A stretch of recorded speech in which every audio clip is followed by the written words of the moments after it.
Pemilihan kepala daerah tahun 2024 di Aceh Jaya berlangsung aman dan damai hingga tahapan rekapitulasi surat suara oleh KIP setempat berjalan lancar. Dengan telah berakhirnya semua rangkaian pilkada, pimpinan legislatif mengajak para warga kembali bersatu membangun Aceh Jaya. Berbagai tahapan pilkada Aceh Jaya telah berjalan damai dan lancar. Saat ini Komisi Independen Pemilihan setempat juga telah menyelesaikan rapat pleno rekapitulasi surat suara. Ketua DPRK Aceh Jaya Musliadi sangat mengapresiasi keberhasilan pelaksanaan pilkada tahun 2024 yang berjalan lancar dan kondusif.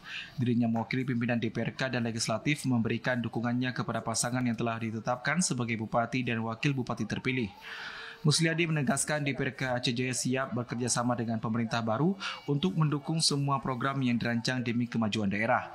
Pernyataan ini diharapkan menjadi pesan rekonsiliasi dan ajakan untuk memperkuat solidaritas masyarakat Aceh Jaya. Pemerintahan baru ini diharapkan mampu mewujudkan visi misi mereka dan membawa perubahan positif bagi Aceh Jaya.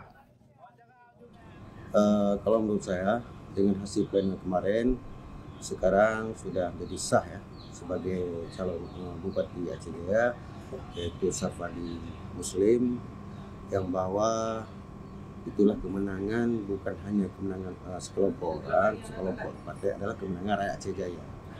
Ini Bupati ini bukan hanya adalah Bupati cuma satu partai, itu kan ada juga ikan bermacam-macam, seperti ada pendukung, pengusung, semuanya. Ini adalah kemenangan rakyatnya Aceh Jaya, bukan hanya kemenangan satu partai.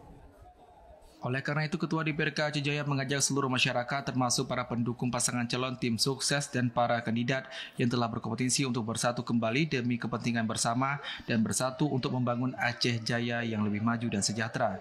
Dari Aceh Jaya, Musliadi TVRI Aceh melaporkan.